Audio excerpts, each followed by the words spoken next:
Good morning, everybody. This is part four of why culture is so important. And we're going to come present day with this because it's June. And last June, 1 year ago, we had a string of black men found hanging. And it was four or five that they just said all of them were suicides. California, it was like four in California, like three in Georgia. But this year we find ourselves continuing that same pattern. Um, these ritualistic principles that these demonic entities are performing are so minute and weak, but so are we as in people, as black men.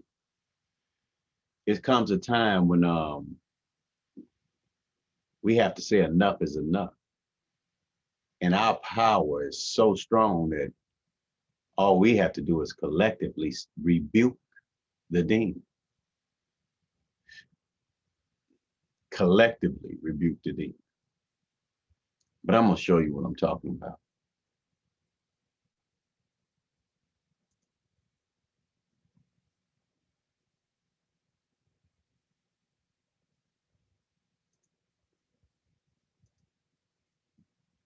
They're called black codes and pig laws. After that category 10 hurricane that's still lingering on the shores of America called Andrew Johnson came and did so much damage. We're still dealing with the after effects and the debris of the storm he caused. And once he was impeached, he called on his good old boy, Democratic cohorts, and they enacted a set of laws all across the South called the black codes and pig laws. We're going to go over some of those right here. Immediately after the Civil War ended, Southern states enacted black codes that allowed African Americans certain rights, such as legalized marriages, ownership of property, and limited access to courts, but denied them rights to testify against whites, to serve on juries, or in state militias, vote, or start a job without the approval of the previous employer. These codes were all repealed in 1866 when Reconstruction would begin. But after the failure of Reconstruction in 1877 and the removal of black men from political offices, Southern states again enacted a series of laws intended to circumscribe the lives of African Americans. Harsh contract law penalized anyone attempting to leave a job before an advance had been worked off. Pig law unfairly penalized poor African Americans for crimes such as stealing a farm animal. And vagrancy statutes made it a crime to be unemployed. Many misdemeanors or travel offenses were treated as felonies with harsh sentences and fines. The pig law stayed on the books for decades and were expanded with even more discriminatory laws once the Jim Crow era began. Family, I want to tell you something about the lies and the depth that this demon will go to make you think that he's superior when he's the weakest entity walking this earth. But I'm going to let the documentaries begin, and we're going to listen to a few things. But even after African Americans began to be a part of the political process, the state legislatures of the South passed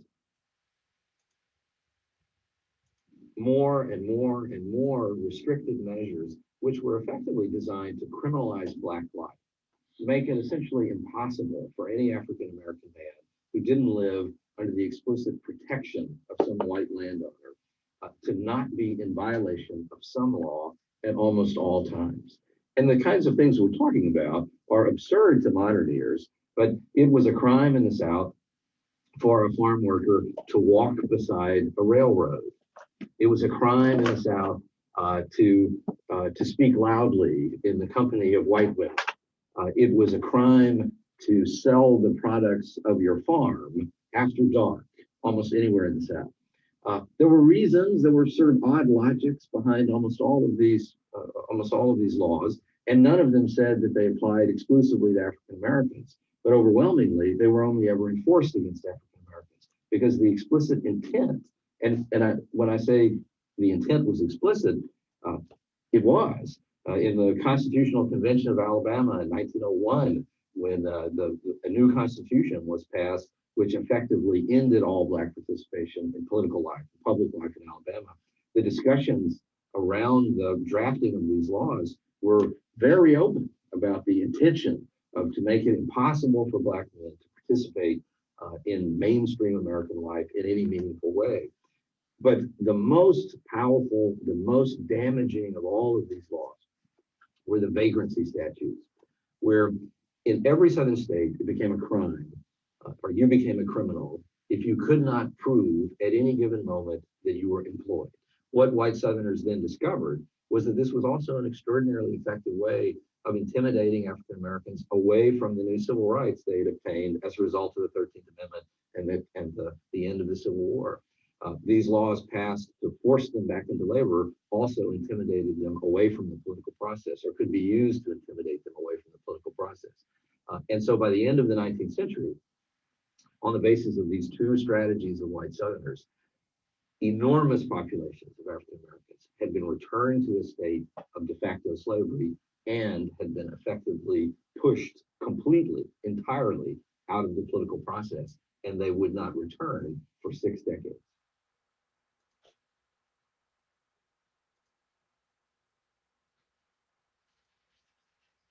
Okay, family. We talk about these pig laws and black codes that they enacted after the Civil War. But I got a book here. It's called 100 Years of Lynching. And some of the things that we're going to talk about present day was playbook from the old, old Negro, you know what I'm saying, Jim Crow era playbook. New York, Truth Seeker, April 17th, 1880. First Negro at West Point knifed by his fellow cadets. West Point, New York, April 15th. James Webster Smith, the first colored cadet in the history of West Point, was recently taken from his bed, gagged, bound, and severely beaten. And then his ears were slit. He says that he cannot identify his assailants, and other cadets claim that he did it to himself.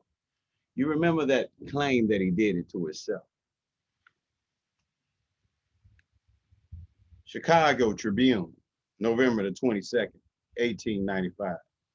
Texans lynch wrong Negro. Madisonville, Texas, November the 21st. News has been received here of the lynching of a Negro in this part of Madison County on Tuesday night. He was accused of riding his horse over a little white girl and injuring her. On Wednesday, it was discovered that the wrong Negro had been gotten hold of by the mob, and guilty one made him.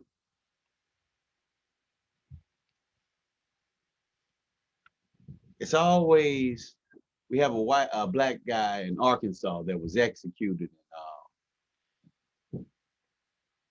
in 2017, and here it is 2021, DNA exonerated him. They had all of this DNA evidence before he passed. But this book here is the first lynching was in 1880, but it jumps straight down to the 1900s, and it's kind of a thick book. And most of these lynchings, these are all newspaper articles. In this book, a lot of the hangings claim that they did it to themselves. But what we're gonna do we're gonna just keep on moving. That's what we're gonna do about the black codes in the Jim Crow era, you know, in the pig law. This is it's a demonic entity that we're dealing with, family, and the satanic rituals that they are performing, the blood rituals on our people. They're using our history, our spirituality. It's called blood magic. They're using it on our people. And it comes from it comes from something deep down in them. The writer of their Bible, he also wrote demonology. So these demonic entities, they're enacting and imposing their will on our people. And they have some sick um,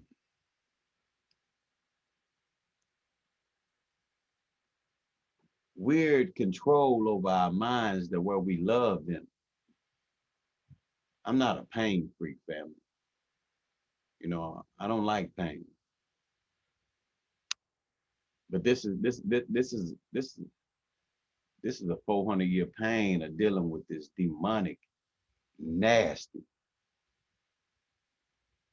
nasty, demonic energy.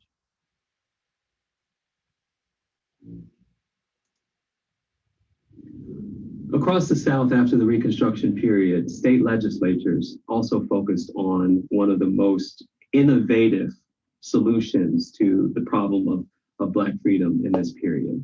That is that they focused on changing criminal statutes for the purposes of widening the net to allow for greater discretion in policing Black behavior. White Southerners were absolutely horrified and outraged by the reality that people they had once owned were now their equals. The plain and simple fact was that for them, the world had literally been turned upside down. And in every way possible, they attempted to turn that world right side up again. That is, to put it back to what it had once been. One of the most infamous set of laws to come out of this period were the pig laws. And the pig laws passed in Mississippi, Georgia, Florida, Alabama, focused on enhancing penalties for what had once been a misdemeanor now becomes a felony. And in a sense, the simple taking of livestock, and I put quotes around taking because in many of these cases, African Americans were entitled to the very fruits of their labor that they were being cheated out of. But when they defiantly claimed those things, which could be pigs, could be chickens, could be the instruments of the field, the hoe, a plow, as something as their own, they were subject to felony offenses now. And those felony offenses gave far more leverage over landowners to threaten prosecution if African Americans did not give back or concede to their demands. And so across the South, we see gradually in the 1870s a growing population of prisoners in Southern states. And one indice of that was in the state of Alabama, for example, in the 1850s, 99% of the state's prisoners were white. By the 1870s, 85% of Alabama's prisoners are Black. And so overnight, literally in historical time, we see a tremendous explosion of incarceration of African Americans.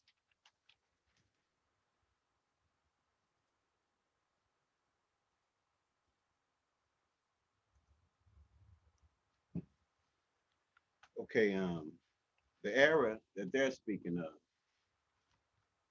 came after that category 10, Andrew Johnson. But I'm going to go back a little further. In the late 1790s, you had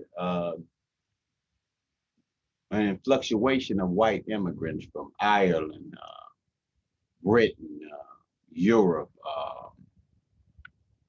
you know, a whole influx of them. And when they got here, they had nowhere to go. So the so-called Indians took these people in on their land, fed them, taught them how to farm the land, you know, commune with them. And as the 1800s, rolled around, the government started enacting laws and taking this land from these black people, the Indians. See, history's been lying along their I'll say his story. His story has been lying a long time. So after the indigenous people, which they labeled the Indians, and they labeled them the Indians in the act of April 9th, 1866, Andrew Johnson did. He said, except for the Indians, not taxed in that act. So he came around from them, the so-called Indians, loving on these people, inviting them into their land and giving them a place to stay, to saying, no, that don't look right to me. My parents, yeah, y'all help my parents, but what I'm gonna do for you, you don't deserve that. We're gonna take that land through the Homestead Act of 1866. We're gonna give it to these good white people that y'all done taught everything and brought them into their house, into your house. It's not your house no more, it's theirs. Andrew Johnson had some wicked ways. Andrew Johnson, he also restricted the rights of newly freed blacks. Lincoln had emancipated the colors, and Johnson was his vice president. Him and them good old Southern boys, them Democrats, they got together. They say, "Oh no, we can't have this shit. Not this right here. We gonna kill him. We got to kill him." So 6 days after the Civil War, and they assassinated Lincoln.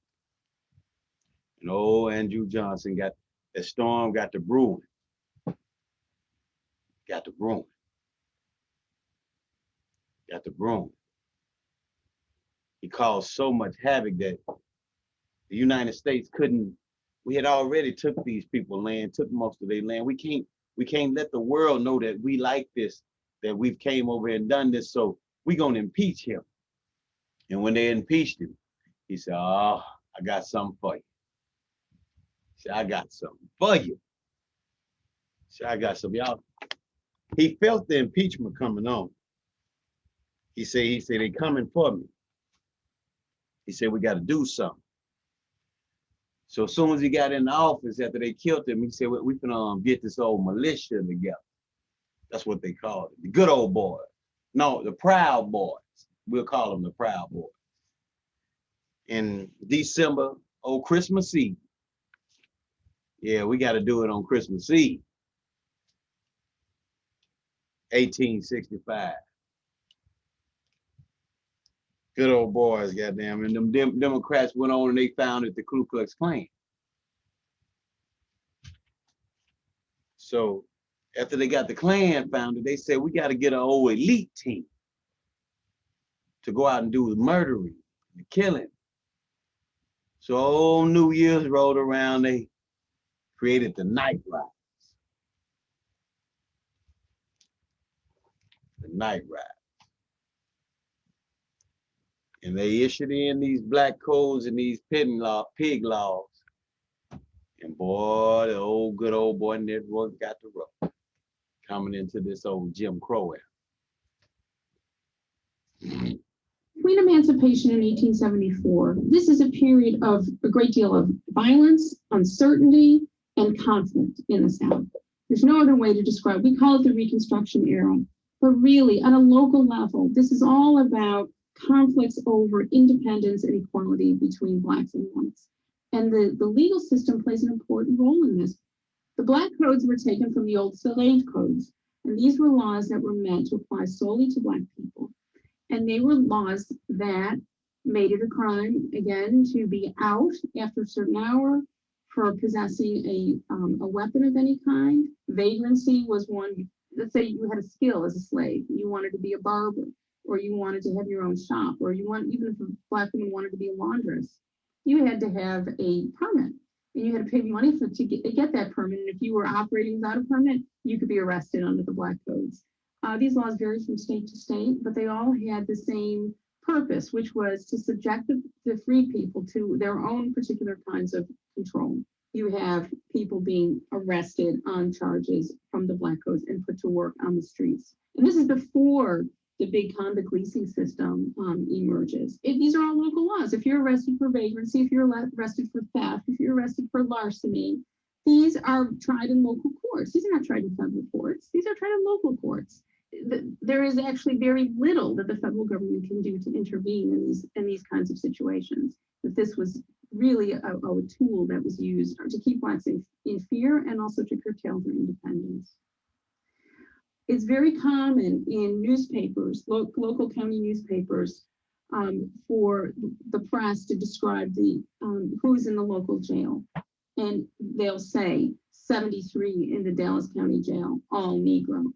So many people arrested for theft, all Negro.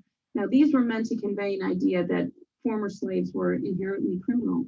But what they really show is that whites didn't have to worry about the power of the law when it came to their behavior. It's inevitable that the combination of the legacy of slavery and the power placed in the hands of whites, these laws are going to be disproportionately used against Black people, and they were. We're gonna get back to this, but I want to get into something a little deeper now. Y'all know as we come, our children go, y'all know, Scott, the senator, he said he had been stopped 7 times because he was in a nice car and he was Black. But he says America's not racist.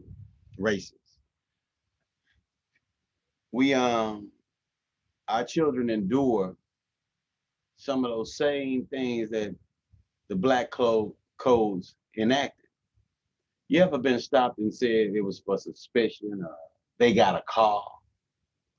You know how many of our children have been killed in the last 5 years for a white woman calling and said it's suspicion? Trayvon Martin lost his life, a little 15-year-old kid with Arizona and some Skittles for being suspicious.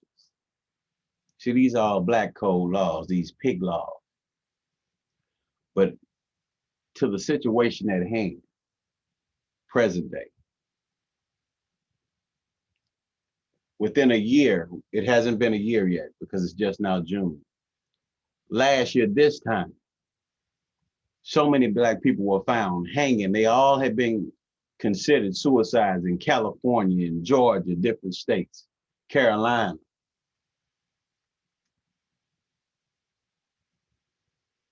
And it had become a pandemic. It says 5 people of color have died in hangings across the country.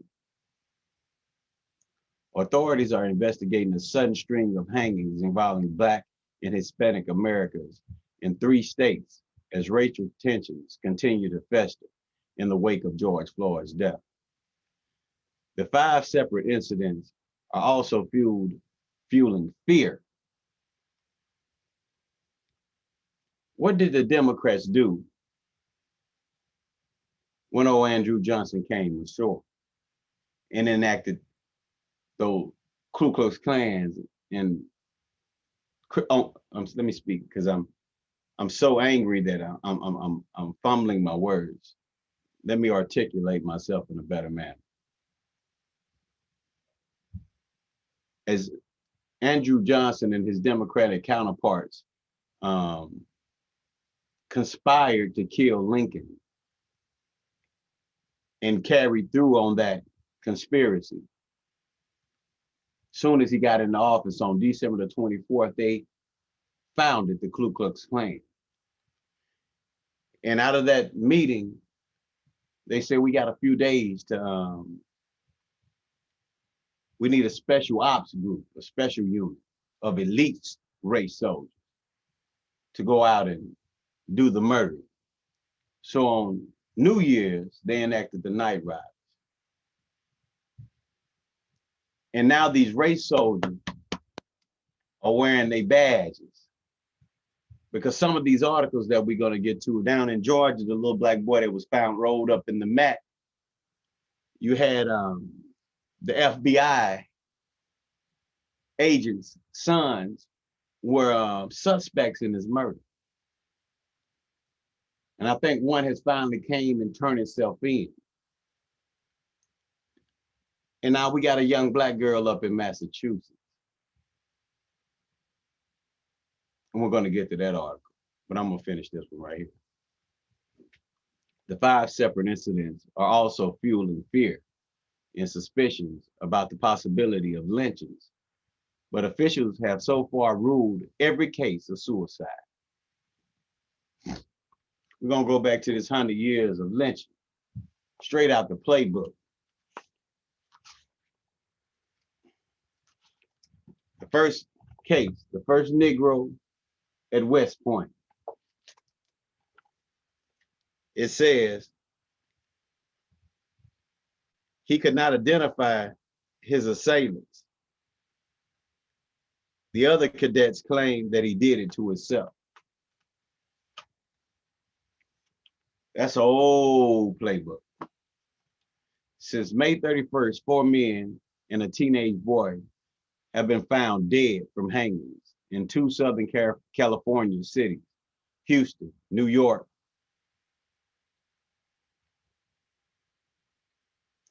In the most recent case, police reported finding a black 17-year-old hanging outside an elementary school Wednesday morning in Houston. The investigation so far points to suicide, but the family member said that's not convinced. We're not convinced. Deputies were called to the parking area of the school in the 6600 block of Rosebrook, where the teenage black male was found deceased.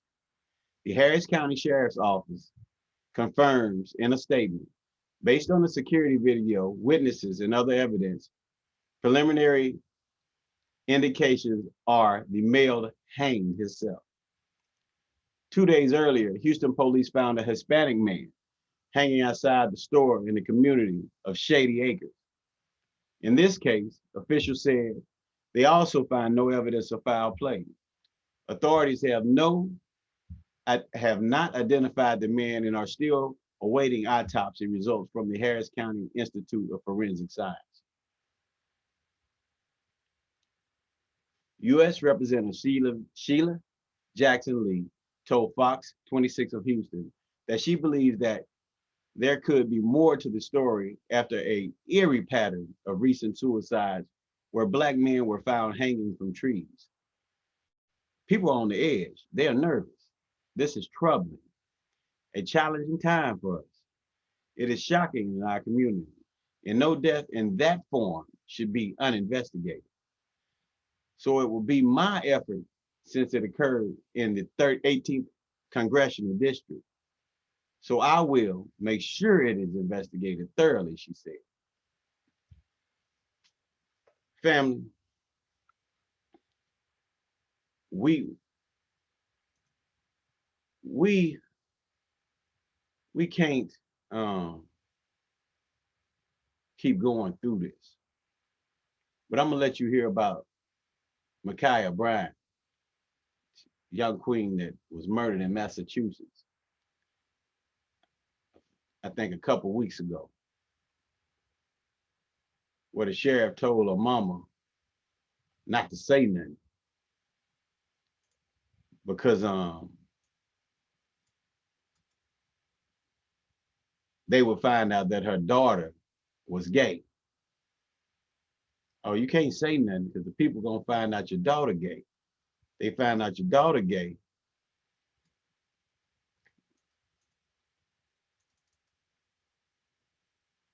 Oh, I don't know what they done. They won't let it play. I'll read the article to you. Family and friends of 16-year-old Ohio girl. Oh no, this is not the one. I'm sorry, I got the wrong article, family. Go back right here.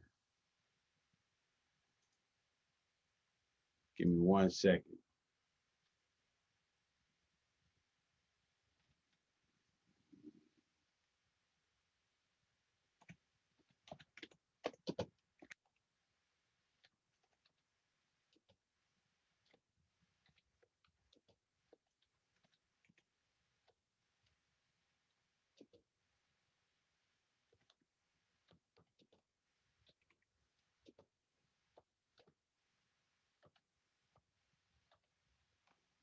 I have to find an article.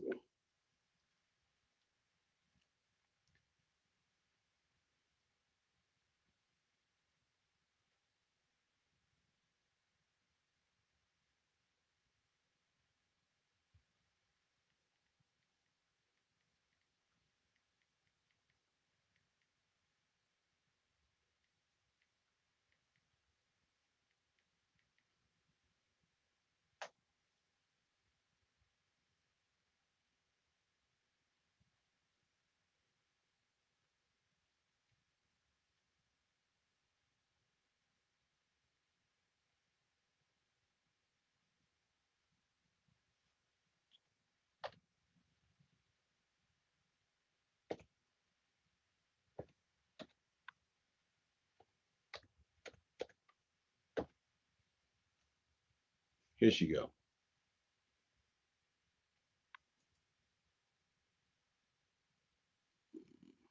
We're gonna go to this one right here.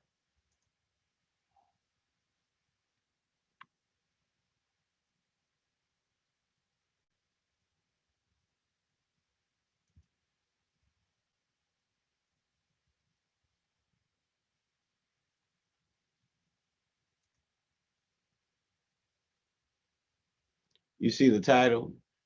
16-year-old LGBTQ Michaela Miller was killed by a group. The death of a teen has drawn scrutiny of local authorities and calls for justice in Boston. Investigators in Massachusetts said they did not, they do not consider the death of Michaela Miller, a 16-year-old Hopkinton girl, as suspicious. But a statement alleges from her mother claims she was murdered by a group and then tied to a tree. Millburg State Police have been tight-lipped about the death of Miller, other than to say it was still under investigation. But the LGBTQ plus activist group Violence in Boston Incorporated have called for a rally to demand answers and tweeted a statement alleging from Miller's mother, which claims her daughter was murdered, that police have shown little interest in investigating and that police threatened to out her late daughter if she went to the media. What they mean by outing her, they saying that the police chief came and said, oh, it was a suicide. But if you go public with it, the public gonna find out that she was gay. This is what the chief of police told her mother. My daughter was jumped by a group of kids on Saturday, April 17, 2021, and was then murdered hours later at Hopkinton, tied to a tree and left. Read the statement allegedly from Miller's mother and tweeted by Violence in Boston Incorporated. The tweet listed no other information about the original poster or let me go back. The tweet listed no other information about the original post or the mother. Now that you can have this LGBT group speaking up for a young black girl that had been murdered, and they said that it was a suicide, but she was tied to a tree with a belt around her neck. Tied to a tree with a belt around her neck, and it was labeled a suicide. But the group of teenagers that jumped her, of white teenagers that jumped her on the 17th, two of the kids' fathers were police officers in this county. So The race soldiers, children murdered, just like in Georgia, the young black kid. And the police department rules it a suicide. In Georgia, the young black boy that was rolled up in the mat at the school, the two kids that were under investigation, their father, one of them's father was an FBI agent. They all ruled suicide. Old play from old Jim Crow, pig laws, and Black Codes playbook. Let's see what the tweet says. DeMarion Ryan owes this mother answers. DA Marion Ryan, District Attorney Marion Ryan, owes this mother answers. I just my daughter was jumped by a group of kids on April 17, 2021, and was then murdered hours later in Hopkinton, tied to a tree and left. Read the statement allegedly from Miller's mother. My daughter was jumped by a group of kids on Saturday, April 17, 2020, and was then murdered hours later in Hopkinton, tied to a tree and left. Read the statement allegedly from Miller's mother. And two of the kids in that group, parents were police officers on this force.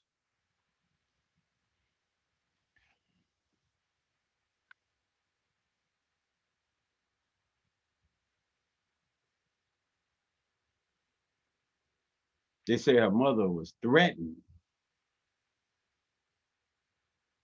Look at the young queen. Say her mother was threatened. You see?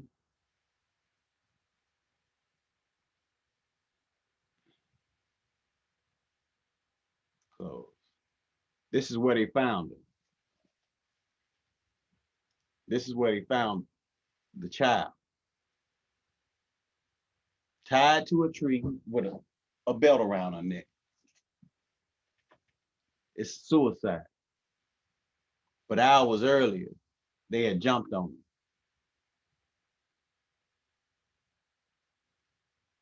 See, America, full of lies. Full of lies from way back. Laws on the books. Satan is a lie, the author of deception. We can no longer accept this treatment. We can't keep accepting this treatment. But we have so many weak knees in our community that just bow their head and cut their eyes so they can't look Master in his face. Cowards. Cowards. Driven by greed and materialistic things, don't even have love for your child to stand up and fight for.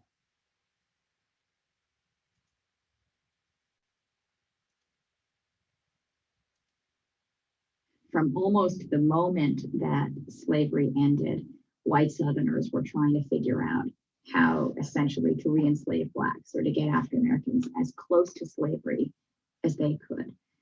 White Southerners understood slavery as at least doing two things. It was a system of racial subordination that kept this foreign race in this country that they had brought to this country separate, that didn't contaminate them, that was not this foreign race that they had brought to this country. You see the lies that they enact? We were here first. We gave you a place to stay.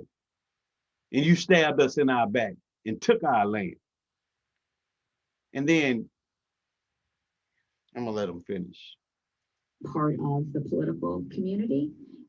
And they also understood slavery as a system of extracting the most labor for the least amount of money, the least cost. Slavery was a system of economic exploitation.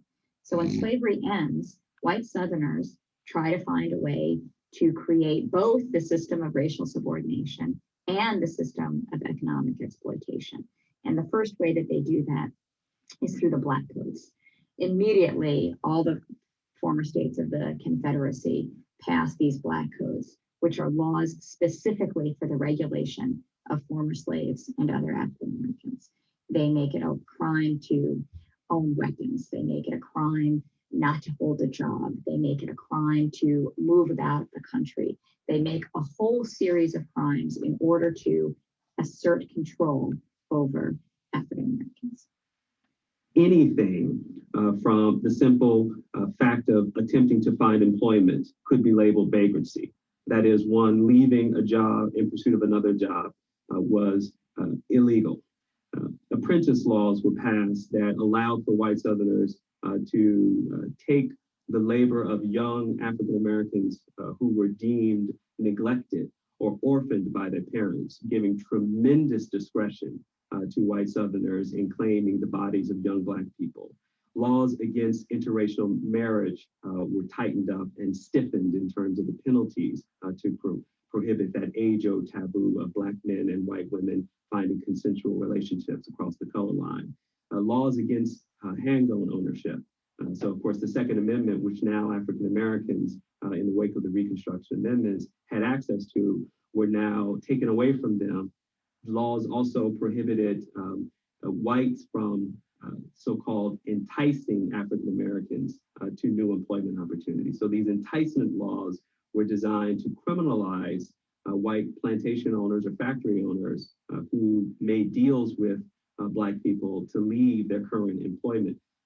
So in a sense, the very terms of which African Americans attempting to achieve economic independence were at the center with vagrancy laws, apprentice laws, enticement laws, and the general threat of violence to keep Black people wedded to the land.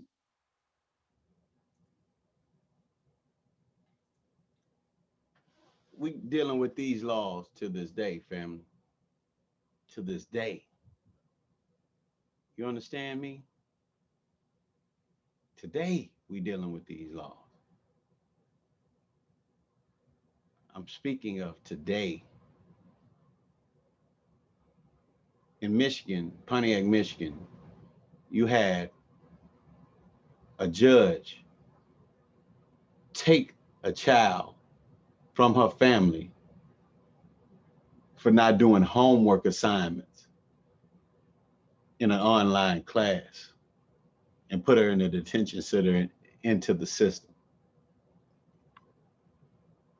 We can't act like this isn't over, like we're free. If we continue to act that way, our delusion and slowness will kill us, the majority of us. This song rings true today.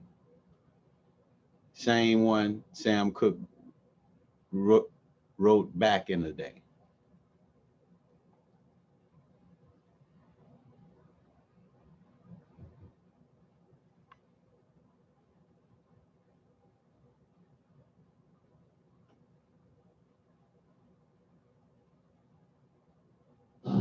I was born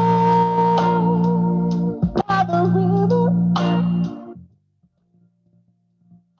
in a little tent.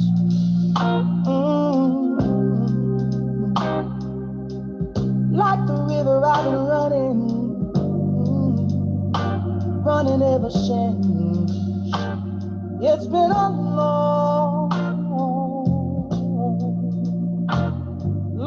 time coming, but I know change gonna come. Oh, yes, it will. It's been too hard living, but I'm afraid to die. I don't know what's up there beyond the sky. It's been a long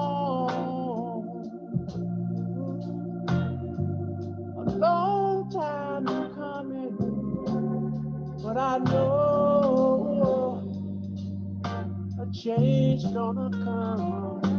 Oh, yes, it is.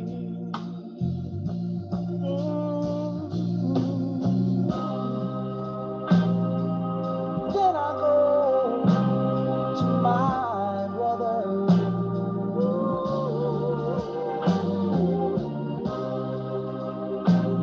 And I say, brother, help me please.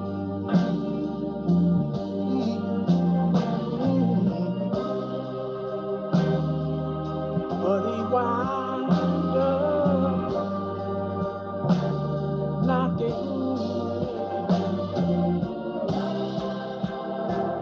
back down on the knee. Oh, there been times that I thought I couldn't last for long.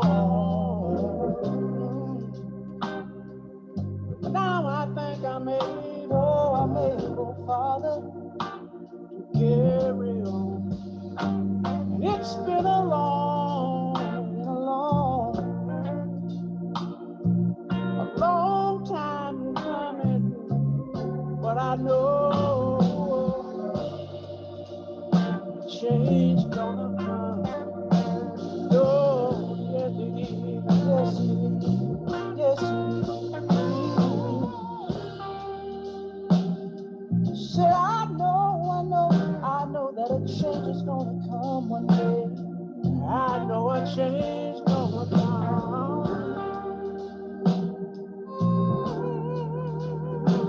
Yes it is.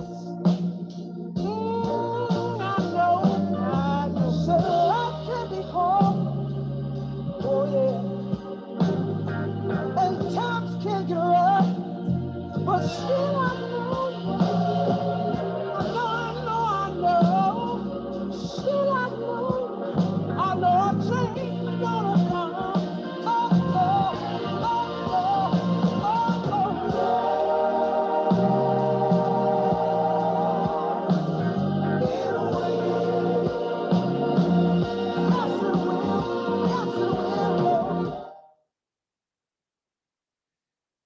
Family,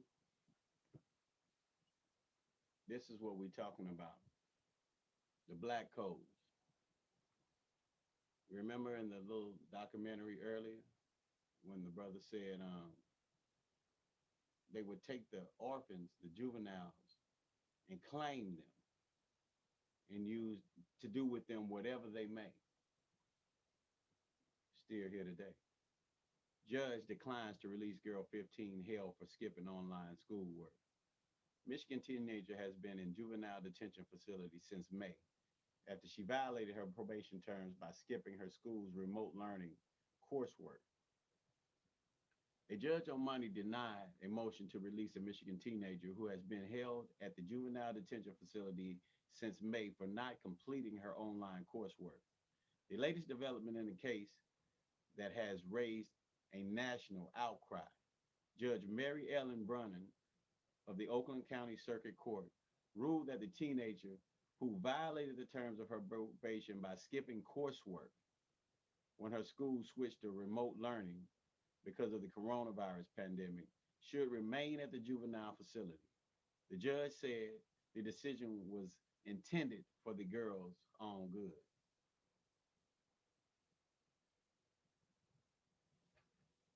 Same laws still to this day, taking children from their family. And then they end up in homes to God knows what happens to them. But it's by design. See, if they can take these kids and indoctrinate them and transform their mind and socially engineer them to be slaves. See, that's what it's all about. Now they're socially engineering our children, putting them through a system, elementary to pipe to a prison pipeline. That system. Once you've been in that system, and then this curriculum that they beat in them of lies, then you're indoctrinated into slavery. Down in Louisiana, they trying to pass legislature to teach kids the good of slavery. And y'all don't see where this going? Y'all can't see where this going? Anybody with a sane mind can see where this going. We've had 32 hangings, suicides since last year. They just found this young 16-year-old girl in the woods tied to a tree with a rope around her neck. Ruled a suicide, but 11 hours before that, a group of little white boys jumped on her. But oh, who's standing up for her? The LGBTQ community. Where the black men at? Where the fathers at? You see how they trying to take everything from us? She black before she anything. And she's a child, so how could she know what her sexuality really is? They're trying to destroy us, people. God's people. But there has to be a cleansing. I understand that. But God's soldiers, the ancestors calling you. They looking for you. Where you at? This part 4. Oh, we going deep.